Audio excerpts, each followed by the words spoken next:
अच्छा, तो आज हम बात कर रहे हैं जुरासिक वर्ल्ड रीबर्थ के एक फिल्म रिव्यू पर।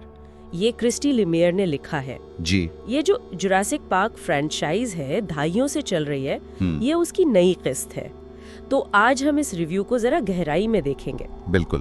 और देखिए, मकसद सिर्फ ये नहीं है कि फिल्म अच्छी लगी है बुरी, बल्कि ये समझना है कि लिमेयर ने ऐसा क्यों महसूस किया।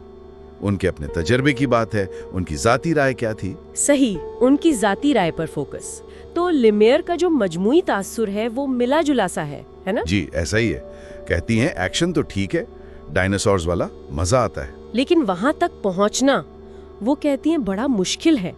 लफ्जी और मजाजी तौर पर जंगल में घुसना, मतलब कहानी और किरदारों की डेवलपमेंट सुस्त है। हाँ, ये एक अहम नुक्ता उठाया उन्होंने। और ये भी कि फिल्म कोशिश करती है सनसनीखेजी के साथ कोई समाजी पैगाम देने की भी। अच्छा, जैसे सरमायादारी को असल विलन दिखाना। लेकिन लमियर को ये चीज कुछ फिट नहीं बैठती नजर आई, थोड़ी अटपटी लगी। ओह, तो वो जो तंज वाली बात थी पॉपकॉर्न की, वहीं पे? हाँ, वही $30 वाली टी-रेक्स पॉपकॉर्न बाल्टी का जिक्र, कि फिल्म खुद भी तो उसी सिस्टम का हिस्सा है जिस पर तनकीद कर रही है। ये तो दिलचस्प बात है। अच्छा, हिदायतकार गैरेथ एडवर्ड्स हैं, उनके काम के बारे में क्या कहती हैं? जी, एडवर्ड्स के एक्शन सीन्स की तारीफ की है उन्होंने, खास तौर पर वो पैमाने का एहसास, वो तनाव। मिसालें दें कुछ? हाँ, जैसे वो वीरान सा कन्वीनियंस स्टोर वाला मंजर या चट्टान के किनारे घोंसला, उनमें वो दम है। लेकिन स्क्रिप्ट पर वो फिर सवाल उठाती है। डेविड कोप वापस आए हैं, जो असल फिल्म के राइटर थे, मगर लमियर को स्क्रिप्ट बेवक्त खाली और भरा हुआ लगा। खाली और भरा हुआ मतलब शायद कि बहुत कुछ हो रहा है सतह पर, एक्शन है, मनाजिर हैं, लेकिन किरदारों में, कहानी में गहराई नहीं है। किरदारों की बात करें तो उस पर तो लमियर काफी वाजे हैं। जी बिल्कुल, कहती है बहुत ज्यादा किरदार हैं और उनमें बिल्कुल कुछ नहीं है, मतलब किरदार सतही हैं। हालांकि कास्ट तो अच्छी है। स्कारलेट जोहानसन, महर्शला अली, जोनाथन बेली, ये सब तो बहुत काबिल अदाकार हैं। जी, कास्ट तो बहुत बासलाहियत है, इसमें कोई शक नहीं। लेकिन लिमेयर का ख्याल है कि इनके पास करने को कुछ खास था नहीं, कमजोर मवाद मिला। खास तौर पर फिल्म का पहला आधा हिस्सा। वो कहती हैं कि बहुत ज्यादा वजाहतें हैं, एक्सप्लेनेशन बहुत है। जी, एक्सपोजिशन, जिसकी वजह से किरदारों को पनपने का मौका नहीं मिलता। उन्होंने कुछ किरदारों का खास जिक्र किया। हाँ, स्कारलेट जोहानसन का, जो एक किराए की फौजी जोरा बेनेट बनी है। लिमेयर को ये कास्टिंग थोड़ी गैर मुतवक्का लगी, लेकिन कहती हैं चलो ठीक है, एस्केपिज्म है। और जोनाथन बेली, वो माहिर हयातियात बने हैं। लिमेयर कहती हैं कि वो ज्यादातर बस अच्छे लग रहे हैं, चश्मा स्वेटर पहनकर, और साइंसी बातें कर रहे हैं। अच्छा, महर्शला अली के बारे में? इनके बारे में कहती हैं कि वो अपने किरदार में कुछ गहराई लाने की कोशिश करते हैं, डंकन किनकेड के रोल में। और जोहानसन के साथ उनका एक सीन है जिसे देखकर लिमेयर ने कहा कि काश ये दोनों किसी और बेहतर फिल्म में साथ होते। ओह, तो मतलब मौका जाया हुआ? कुछ ऐसा ही तासुर मिलता है।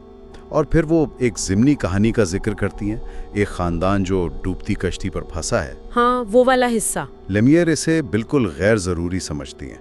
कहती हैं इसने फिल्म की रफ्तार ख़राब की और कहानी से तवज्जो हटाई। ये इनकी बड़ी शिकायतों में से एक है। लेकिन सिर्फ तनकीद नहीं है, विजुअल्स की तारीफ भी है। जी बिल्कुल, सिनेमाटोग्राफर जॉन मैथियसन के काम को सराहा है। वो सुनहरी रोशनी वाले मनाजिर, सुरंगों में लाइट की लकीरें या रात में वो सुर्ख शोले, हाँ, वो देखने में अच्छे लगते होंगे। यकीनन। और अलेक्जेंडर डिस्प्लेट का म्यूजिक भी, जिसमें जॉन विलियम्स की जो मशहूर थीम है, उसकी हल्की सी झलक भी है। अच्छा, तो ये दिलचस्प है कि टेक्निकी तौर पर विजुअल्स में, म्यूजिक में, फिल्म में कारीगरी नजर आती है। लिमेयर ये मानती हैं, लेकिन उनके नजदीक ये चीजें कहानी और किरदारों की कमजोरी को छुपा नहीं पाती। तो खुलासा ये हुआ कि लिमेयर के मुताबिक फिल्म में कहीं कहीं मजा आता है, कुछ अच्छे डायलॉग्स भी हैं जो पुरानी फिल्मों की याद दिलाते हैं।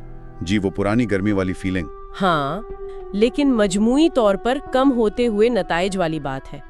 उनका वो जुमला कि वो बड़ा कदम अब इतना मुतासिर कुन नहीं रहा जितना पहले हुआ करता था। बिल्कुल, यानी फ्रेंचाइज अब वो नयापन, वो जादू नहीं जगा पा रही जो पहले था। तो इस रिव्यू की रोशनी में हतमी तासुर क्या बनता है? देखें, तासुर यही है कि फिल्म कोशिश तो करती है वो पुराना जादू जगाने की, और तकनीकी तौर पर शायद कुछ मुतासिरकुन लम्हात हों भी, लेकिन कमज़ोर कहानी और किरदारों के बोझ तले दब गई है। और ये सवाल उठता है कि क्या ये फ्रेंचाइज अब थक गई है तख्लीकी तौर पर, जिसे फ्रेंचाइज फटीक कहते हैं? हाँ, ये एक बड़ा सवाल है जो ये रिव्यू जहन में लाता है। और ये हमें एक सोचने वाले नुक्ते पर छोड़ जाता है।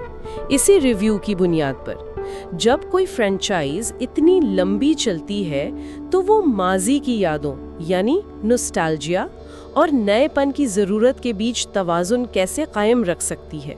जी, ये बहुत मुश्किल काम है। कैसे बचा जाए इस एहसास से कि फिल्म, जैसा लमेर कहती हैं, बेवक्त खाली भी हो और भरी हुई भी? ये एक बड़ा चैलेंज है।